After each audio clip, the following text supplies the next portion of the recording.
This is Covering the Spread, part of the FanDuel Podcast Network.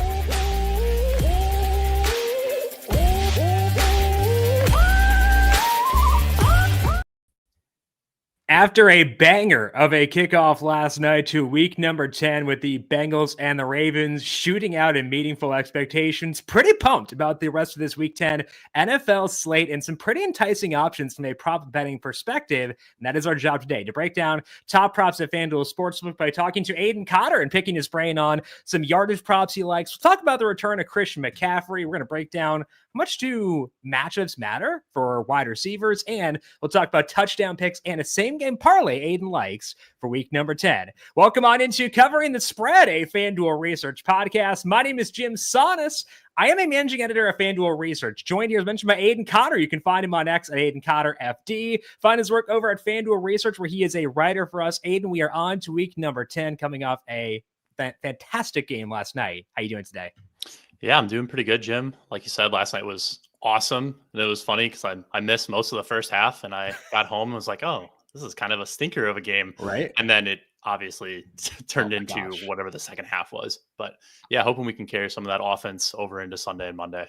I had the over, so I was a little bit scared in that first half, and then by midway through the third quarter, it's like, oh, okay, we're good, we're fine. This is gonna get me there. Didn't get the Ravens minus the points, but worth it to watch that big of a game. Now, might be kind of an odd tone for us today because tomorrow your Dayton Flyers, as you pointed out to me, are facing my Northwestern Wildcats. Not only do I have you on the show today, but tomorrow I have a Friendsgiving, and that person also went to Dayton, so I don't think she knows / cares that they're playing, but I feel like it's gonna be a little bit more tense than usual as a result of this. Can you handle the intense pressure of Northwestern versus Dayton, which is coming up in men's college basketball on Saturday? Yeah, I don't know. I mean, Northwestern won last year when Dayton went and played here in Chicago, so we got a little bit of revenge on our mind, and I think both teams lost a good chunk of production from last year, so still trying to figure things out.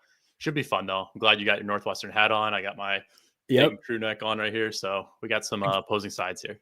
We got Roma Dunze lurking over your shoulder. No Joe Flacco this week, but hey, we soldier on, and we're going to break down top props for week 10 with Aidan here in just 1 second. But first, a reminder to make sure you are subscribed to Covering the Spread wherever you get your podcast. Search for Covering the Spread on Apple Podcasts, Spotify, etc. Hit subscribe if you like what you hear. Leave us a 5-star rating and review as well. Of course, we are now also streaming these shows live on our brand new YouTube page. NFL Week 10 Best Bets already up with Megan Payton of FanDuel TV. She broke down her thoughts on this week's biggest games and her favorite bets at FanDuel Sportsbook. And of course, you can also find the Heat Check, our NFL DFS show, on the same YouTube page as well, breaking down our top plays for week number 10 there. Just go to the YouTube page where you're watching this right now. Leave us a thumbs up there and hit subscribe and turn on notifications to get notified as we go live Monday through Friday, 6 times in total each and every week.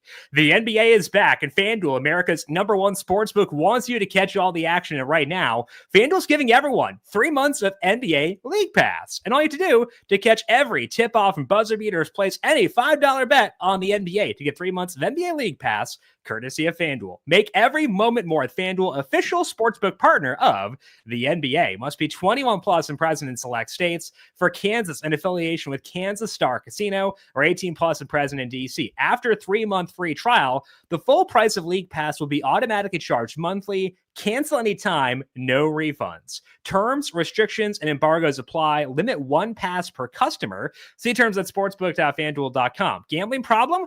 Call 1-800-GAMBLER. Or visit FanDuel.com/RG. Call 1-888-789-7777 or visit ccpg.org/chat in Connecticut. Visit MD Gambling Help.org in Maryland. Hope is here. Visit gamblinghelplinema.org or call 800-327-5050 for 24/7 support in Massachusetts, or call 1-877-8-HOPE-NY or text HOPE-NY in New York.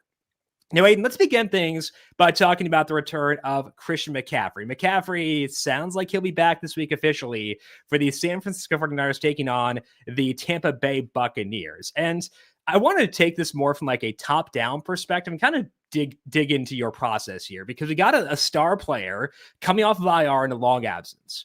What kind of process do you go through when trying to predict what type of usage we will see those star players get immediately as they come off of their injuries? Yeah, it can be tricky, especially when you don't have a ton of information leading up to the week that they're playing.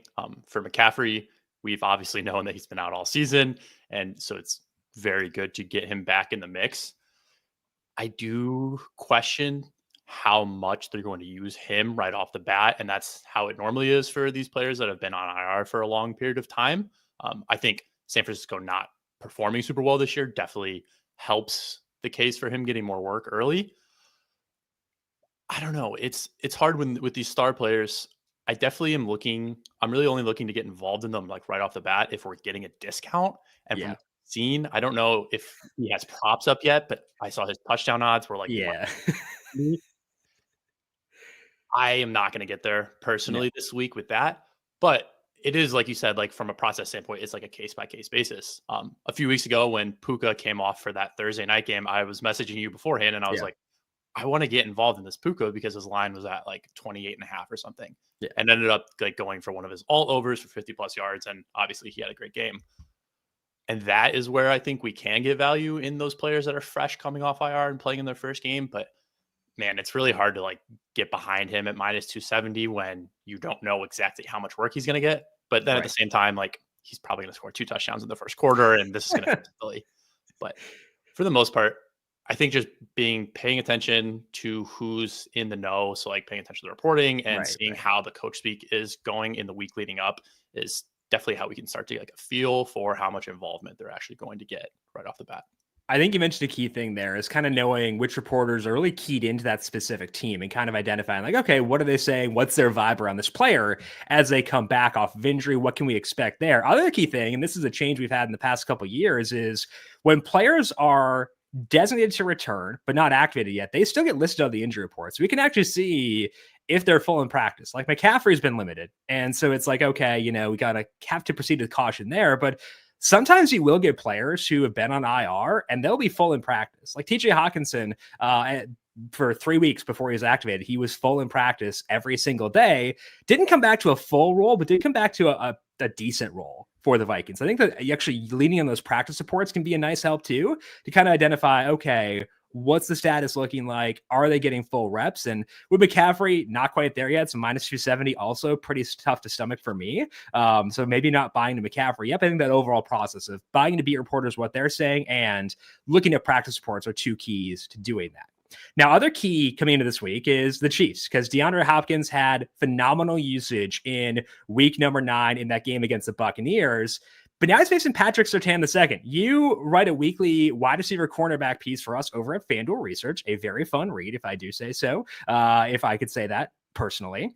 How much does an individual matchup matter for you? Because obviously we know it's not the entire thing, but if it's a guy like Surtain, it can matter quite a bit. We're in a new era too, where there's a lot more zone defense played. So how do you kind of weigh the matchup versus the usage versus game environment, et cetera, when trying to decide how to handle a receiver who is in a tougher matchup like Nuke gets this week? Yeah, I think there's usually like we get to this point in the season and we've started to identify like there's usually 2 or 3 corners that are just like Pat Surtain, obviously, who I am just actively looking to avoid. Like Yeah. I've been looking at Hopkins for DFS this week and he's got a super low salary, but you have to balance that with having to go against arguably the best shadow corner in the NFL. Right. But I think what makes it tricky is like a lot of what we are anticipating with like, is Surtain going to shadow Hopkins? Is he going to spend majority of snaps on him? That's all just projection, right? Yeah. Surtain was shadowing a lot earlier in the year. Within the last couple of weeks, he's kind of, since he got hurt, he's not shadowed as much. I mean, he wasn't on Zay Flowers like at all last week, and we saw what happened in that Ravens game. So I think you really have to balance like how much do we anticipate this player playing on the outside if he's playing a perimeter corner, or if he's playing a slot corner, how much is he going to be playing from there?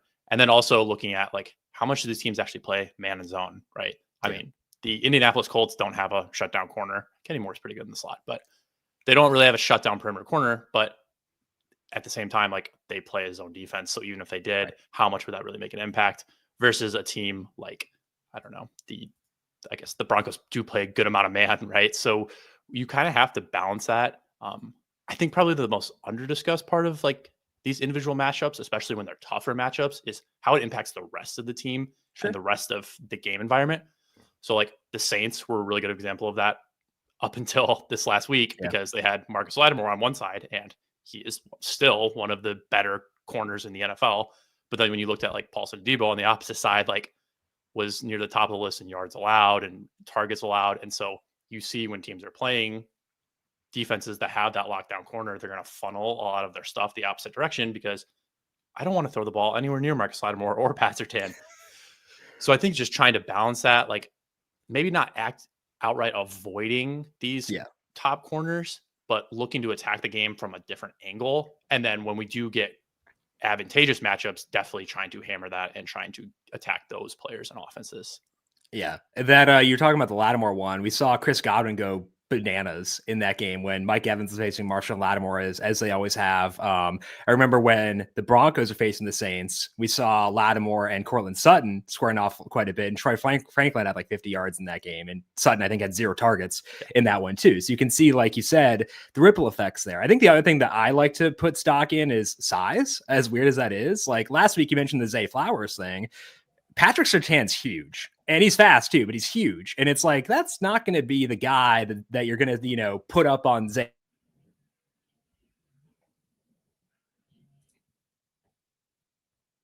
Oh, I think we might have lost Jim.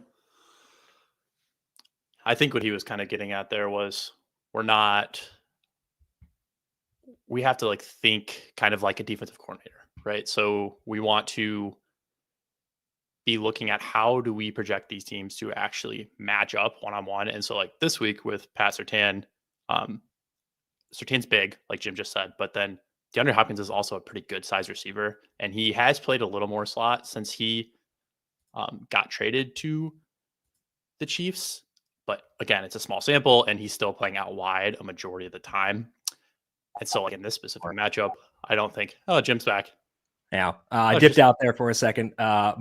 We have like a manual restart on Chrome, and it's like, hey, your Chrome's gonna restart in an hour, and I forgot that it was gonna do that, and it didn't. So we're back now. But I appreciate you filling in there for a second to fill in. But kind of like I was saying before, I think that size matters a bit too when trying to identify how much a matchup matters and stuff like that. Okay, so that matters for Hopkins. Try to identify how it could impact the rest of the team this week as well. Let's talk now about some individual props for this week, Aidan. As we take a look at the prop board over at FanDuel Sportsbook, where are you seeing value in the yardage markers for this week? Yeah, so kind of like building off of what we just talked about, where these individual matchups matter and how that impacts the rest of the field. I'm looking at Trey McBride in this Cardinals-Jets game. So this is Trey McBride's third year in the NFL. And the first year they still had Zach Ertz and he didn't play a whole lot, kind of looked like a bust, and that has aged pretty poorly because he is awesome. But over the last 2 years, we now have a full 17 game sample of Kyler and Trey McBride playing together. And over that span, McBride has averaged 6.1 receptions and 64 yards per game while leading the team with a 26% target share. That's like Travis Kelce prime numbers. Like those are maybe not to that extent, but like last year, Kelce was right around 65 yards and 6.5 receptions a game. Like this is elite usage. And I think his recent play has this line dropping a little bit, especially last week when they played the Bears and just kind of ran all over them and didn't need to throw a lot. And I'm sure people saw that clip of Kyler missing Trey McBride in the end zone, just absolutely wide open. I do think he's due for a little bit of touchdown regression. But when we're looking at this receiving yard line specifically, 48.5 for Trey McBride just feels really rich, especially really low considering how strong the Jets are on the perimeter. And I know they haven't been the same defense as last year, but they're still top 10 in adjusted pass defense. They're still top 10 in target rate allowed to wide receivers. And they've done a pretty good job on tight ends, all things considered this season.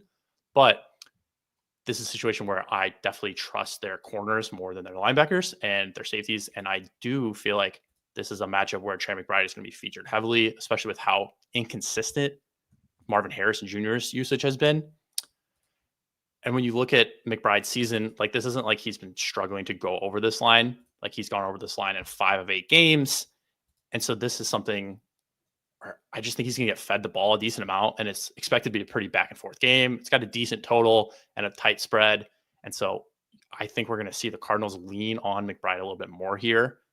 And especially when we're looking at this line on FanDuel, this is where I really want to jump on this early, because on other books, I've seen this as high as like 52.5, 53.5. And so getting it at 48.5 here in a game that's supposed to be pretty back and forth, decently high scoring, and he is their top option in the passing game, that is something I'm really interested in this week. Yeah, McBride, as you mentioned, 48.5 is a number for him right now. Over is -114. And it's just a situation where you've got those really strong outside corners. We're probably going to see a lot of Sauce Gardner taking on Marvin Harrison Jr. And Gardner got banged up last week, but was not in the injury report on Wednesday. So he's like fully good to go for this game. So we'll see a lot of Sauce Gardner versus Marvin Harrison Jr. It should be a pretty fun matchup, but that could lead to more Trey McBride. 48.5 over is -114 for him. Any other yardage props stand out to you this week? Yeah, I have one more yards prop, and it's the over on Jahmyr Gibbs receiving yards for the Sunday night game. Okay, cool. So Gibbs, the last 2 weeks, he has not really been involved in the pass game at all. He only has 2 receptions, 17 yards combined in those 2 games. And that's probably has a pretty big role in this only being at 15.5. But I think we just have to like kind of throw those 2 games out the window. I mean, they absolutely destroyed the Titans so bad 2 weeks ago that Jared Goff only threw for 85 yards. And then last week they took a pretty decent sized early lead against Green Bay in what was a monsoon.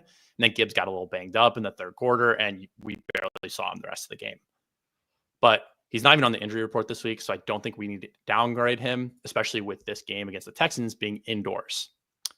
Prior to the last 2 weeks, Gibbs had averaged 3 receptions and 25 receiving yards a game. He cleared this 15.5-yard prop in 5 of his first 6 games, and I think we're going to see them in a more normal game script at Houston this week, especially if Nico Collins can somehow suit up for the Texans and we can get a little more pushback, as the Lions are, I think, 3.5-point favorites here. Yeah, 3.5 is a spread, and that's not huge. And I think that honestly bakes in already Nico Collins not playing, because it was, I believe, at 2.5 at one point this week. And we saw actually some movement on the money line on the Texans this morning. It was slight movement, but like, it does seem like even if we assume that Collins can't go, there's some interest in the betting market in the public here in thinking the Texans can at least do something. And like, that's all you need really. Cause like you mentioned the games where they haven't had to throw, that was against the Titans. And like, we know that, and then that rain game against the Packers. And we know that like the Texans are flawed, but I don't think they're Titans level by any means. Like we can get annoyed that CJ Stroud's not doing CJ Stroud things, but we don't need to overreact and think that they're suddenly the Titans. So I agree. We should see at least some pushback here, which is great for Gibbs, who's a guy who can do a lot with a little, for sure. Yeah, I think that's my biggest thing with this line too, is I'm getting a player that I know is very good. Yeah, like right. Jahmyr Gibbs is a very talented running back. He's very good with the ball in his hands. And when he gets it into space, he can create yards after the catch. Getting this at 15.5, like that's 1 or 2 receptions for him. Right? Exactly. So just whether that just be dump offs or if they're going to design something up for him in the screen game. But I really like the spot for him as a bounce back coming off of these like 2 just kind of weird game scripts in what should be a more normal game. And you mentioned the design. Ben Johnson can get running backs in space, and he's done that consistently for the past couple of years. So like in Jahmyr Gibbs, over 15.5, -114. Let's talk some touchdown props, Aidan. Which touchdown bets stand out to you in week 10? Yeah, I've got 2 touchdowns for us this week. One that isn't much of a surprise, and then a long shot that I think is kind of fun. So let's start with Justin Jefferson in this Jaguars-Vikings game. He's -105 to score against the Jags, and that just feels way too short for the best wide receiver in the NFL go against the single worst pass defense in the NFL, according to our schedule-adjusted numbers. I mean, that's especially true considering how consistently JJ's been used. So prior to last night's Jamar Chase explosion, Jefferson entered this week leading the NFL in receiving and was second in target share. He's second in the Vikings in red zone target share, and he leads them in end zone target share. I think a big reason why we're getting this line at -105 instead of a shorter number is he hasn't scored in the last 2 games, but like, it's not like he's been bad. He's cleared 115 yards and had 7 receptions in back-to-back games. And he has a team high 3 red zone targets in that span, right? It just didn't happen. He just didn't score a touchdown, but the usage is still really there. And I'm pretty bullish that changes this week in such a soft matchup. So in addition to ranking dead last in adjusted pass defense, the Jags have given up the 5th most touchdowns and 6th most yards per route run to opposing wide receivers. PFF gives Jefferson the 3rd best matchup advantage this week. and he'll spend most of his time with Ronald Darby. And Ronald Darby has been one of the most targeted and one of the most exploitable corners in the league this year. He's someone I've written up like every other week for that wide receiver quarterback matchup piece. He's given up the 4th most touchdowns and the 3rd most yards out of any cornerback in the NFL. I don't really expect him to stand in the way of JJ. The biggest thing really they have to worry about here is is Jacksonville just going to get blown out with Mac Jones now looking like the starter? And I think that's definitely a possibility, especially with this Vikings defense. And so we could see where the Vikings aren't forced to throw as much because they're not getting any pushback.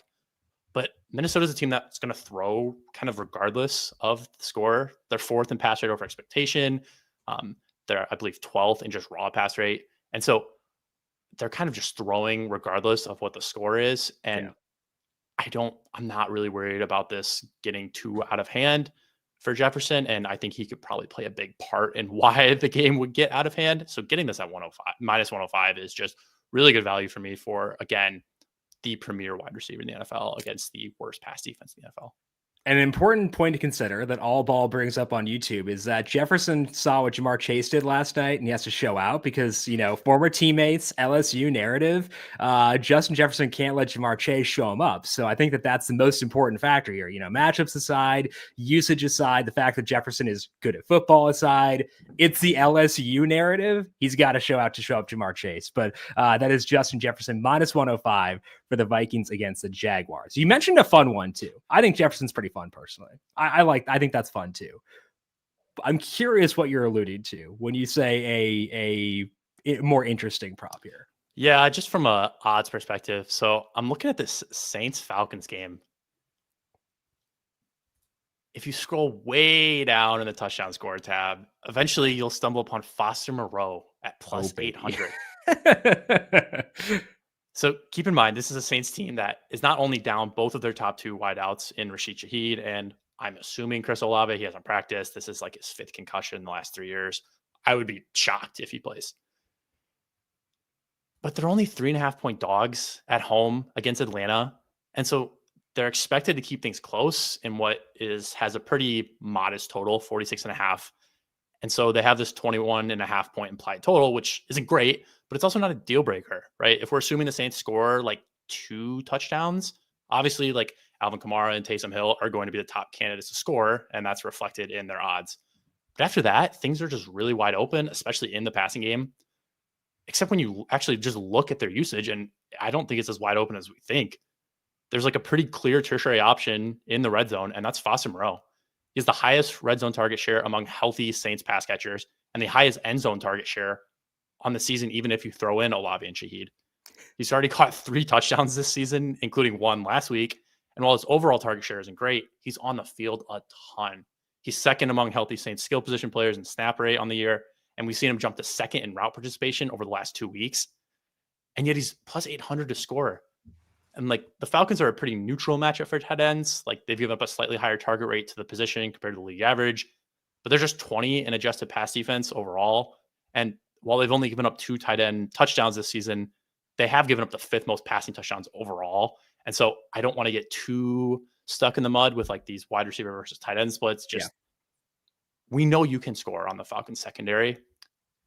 And just given Moreau's usage, like seeing this at plus 800 when you have some of their other receivers down like plus 250, plus 300, like that just doesn't really make a lot of sense to me when he has been someone that is on the field a lot and is getting a lot of these red zone looks. And like, this isn't something I want to get too crazy with, right? Like he's plus 800 for a reason. Right. Even if I do see value here, but like if you want to take like half or a quarter of what your typical unit size is and take a shot at this, I think it's really interesting, especially when you see him hovering at like plus 500 on other books. At plus 800, I can really get behind that as kind of a fun long shot. Well, and like you think about the receiver issue, like they're probably going to run a lot of 3 tight end sets if you count Taysom Hill as being a tight end. Like that's Juwan Johnson, Foster Moreau, Taysom Hill. I think it's optimal for them to do that. Moreau, 15 targets this year, but 5 of them have come in the red zone. A third of his targets have come inside the red zone. So when they get close, they're willing to go to Foster Moreau, Derek Carr. Clearly trust this guy, both from the time in, I believe they overlapped in Vegas, and then their time here as well. So Foster Moreau, H1, I agree. That is a fun one. I'm on board with that as well, in addition to the Justin Jefferson minus 105. Okay, and let's close up here talking about a same game parlay. I'm going to give you one same game parlay to use across week number 10. Where are you going and why this week? Yeah, it's weird. Even with all these like high total games, this isn't like my favorite week to build a SGP. We have like a lot of wider spreads.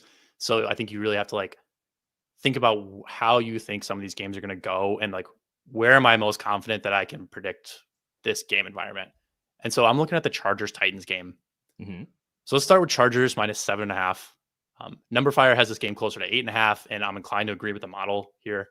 The Chargers have won 3 of 4 games since their week 5 bye, and they're coming off 18 and 17 point wins, while Tennessee needed overtime to beat the Pats at home last week, and they've been outscored by 62 points in the previous 2 games.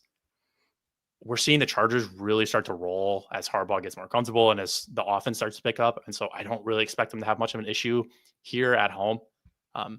Now there's an argument that the Chargers passing props don't correlate very well with them covering 7.5. But this is an area where I actually want to look at Herbert. So I think the next one is Justin Herbert over 230.5 passing yards. Chargers, like, there was a lot of talk about how Harbaugh like just never throws. He didn't throw with the Niners in his first stint in the NFL, and then at Michigan they were super run heavy, and like I was definitely buying into that before the season. Same. But since their bye, they're up to second in pass rate over expectation, and they're above league average in raw pass rate, and that has coincided with Justin Herbert averaging 287 yards a game and clearing 230 in 4 straight games. And when you look at who has benefited from that, it's Ladd McConkey. So I think that's how I'll close this out, is with Ladd McConkey over 54.5 receiving yards. Over the last 4 games, he's led the team in targets, averaged 66 yards per game. He's only cleared this in 2 out of the 4 games, but like we've seen even from week 1 that he is the top target in this offense. And he doesn't get like a ton of downfield work, but it's enough, especially given his ability to create yards after the catch, where 54.5 just feels pretty low for how much the Chargers are throwing the ball. And because they're throwing the ball, their pass rate over expectation is so high over this span. I'm not super worried about them going away from the air, even with the spread. I mean, last week they beat the Browns like in the first quarter. Like it was just, the game was over. And Justin Herbert still attempted 27 passes and threw for 280 yards.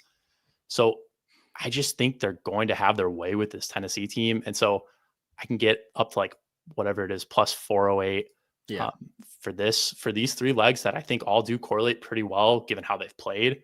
I can really get behind that. Yeah, you mentioned the Browns game last week where they were in a positive script the entire time. I think also in that game, you saw Ladd McConkey get 3 deep targets. You talked about how he doesn't get a ton of those. He did get 3 last week, and I think that's interesting because he was banged up for a while and he played through it, but it seems like the health is trending up. Quentin Johnson out there to give them a bit more juice as far as the Herbert number as well. So I actually do think we're going to see the passing continue here for the Chargers. So Aidan is on the Chargers minus 7.5, Justin Herbert over 230.5 passing yards, Ladd McConkey over 54.5 receiving yards. That is plus 408 at FanDuel Sportsbook.